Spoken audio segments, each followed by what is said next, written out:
রোহনপুর নামে ছোট্ট একটি জঙ্গল ছিল। আর সেই জঙ্গলে তেমন কোনো হিংস্র প্রাণী না থাকলেও কিছু শেয়াল, ময়ূর, পাখি, বক এই ধরনের প্রাণীরা সেখানে মিলেমিশেই বসবাস করত।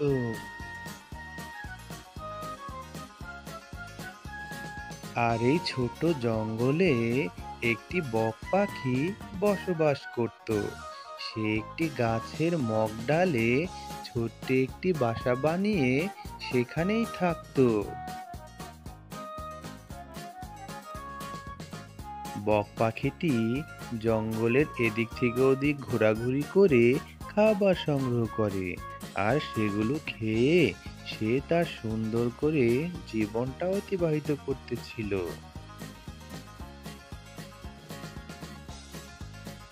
একদিন বক পাখি তার সেই বাসায় ছোট ছোট দুটি ডিম দিল।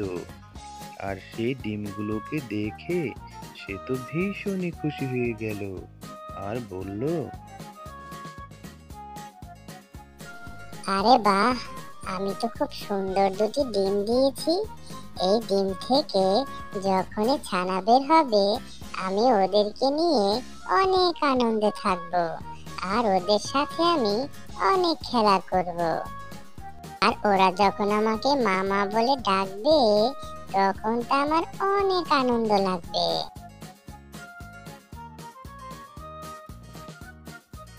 বক পাখিটি এভাবে একা একাই কথা বলতে থাকে, আর সে নিজের জন্য খাবার সংগ্রহ করতে চলে যায়। কোনো একদিন একটি পাজি ক্ষুধার্ত শিয়াল সেই রাস্তা দিয়ে হেঁটে যাচ্ছিল। শিয়ালটি ছিল ভীষণই ক্ষুধার্ত, কিন্তু সে তার নাগালের কাছে কোনো ধরনের খাবারই খুঁজে পাচ্ছিল না। তাই সে আরো জোরে জোরে ছুটতে থাকলো। না, এই জঙ্গলে মনে হচ্ছে আর কোনোভাবেই থাকা সম্ভব নয়, কেননা এখন তো আমার খিদায়ের জ্বালায় মরতেই হবে। কারণ আজকে সারাদিন আমি কিছুই খাইনি। দেখি সামনের দিকে গিয়ে কিছু খাবার পাই কিনা। এই বলে শিয়াল সামনের দিকে এগুতে থাকলো। আর যেতে যেতে সে সেই বক পাখির বাসার কাছে এসে দাঁড়িয়ে গেল। আহ, আমার মনে হচ্ছে এখানে কিছু একটা রয়েছে, যা খেয়ে আমি আজকে আমার পেটটাকে একটু শান্তি দিতে পারি। আমার মনে হচ্ছে কেন জানি এখানে কোনো পাখির ডিম রয়েছে। দেখি তো একটু খুঁজে। খোঁজাখুঁজি করে শিয়াল দেখতে পেল তার মাথার উপর একটি গাছে একটি বক পাখি সুন্দর একটি বাসা বানিয়ে রেখেছে, আর সেখানে সে দুটো ডিমকে তা দিচ্ছে। আর ডিম দুটোকে দেখে শিয়ালের তো জিভে জল এসে গেল। সে তখন বক পাখিকে বলল, কি হে বক পাখি, কি খবর? তা ডিম তো পেড়েছো, ডিমগুলোকে এখন আমাকে দিয়ে দাও, নাইলে আমি কিন্তু তোমাকে গাছে উঠে একদম মেরে খেয়ে নিব। বক পাখি শিয়ালের কথা শুনে বলল, আরে ভাই, কি সমস্যা তোমার? তুমি আমার ডিমগুলোকে কেন খেতে চাচ্ছ? আর আমি তোমাকে আমার ডিমগুলো কেনই বা দিব? এ কথা শুনে শিয়াল তো ভীষণই রেগে গেল। আর সে তখন বলল, আরে বোকা বক পাখি, তুই হয়তো জানিস না আমি উড়াল দিতে জানি, আর গাছ বেয়ে গাছের উপরে উঠতে জানি। তুই যদি নিজে বাঁচতে চাস তাহলে তোর ডিম দুটোকে আমাকে দিয়ে দে, নয়তো আমি গাছে উঠে তোকেই আগে খেয়ে নিব, এরপরে তোর ডিম দুটোকে খাবো। সহজ সরল বক পাখি শিয়ালের এমন মিথ্যা অভিনয় কিছুতেই বুঝতে পারল না। আর সে সত্যি সত্যি ভেবেছে শিয়াল মনে হয় গাছে উঠতে জানে, আর তাই নিজের জীবন বাঁচানোর জন্য সে তার ডিম দুটোকে নিচে ছুঁড়ে মারে। ডিম দুটোকে যখনই বক ছুঁড়ে মারল, তখনই শিয়াল সেই ডিম দুটোকে গপ গপ করে খেয়ে নিল আর বলল, শোন বোকা বক পাখি, তুই এভাবেই প্রতিনিয়ত কয়েকদিন পর পর ডিম দিতে থাকবি, আর আমি তোর ডিম দুটোকে খেয়ে নিজের পেটের খিদা মিটাবো। এখন আপাতত আসি। এভাবে বক পাখিকে বোকা বানিয়ে শিয়াল সেখান থেকে চলে গেল। আর বক পাখি মনের দুঃখে সেখান থেকে উড়ে চলে গেল।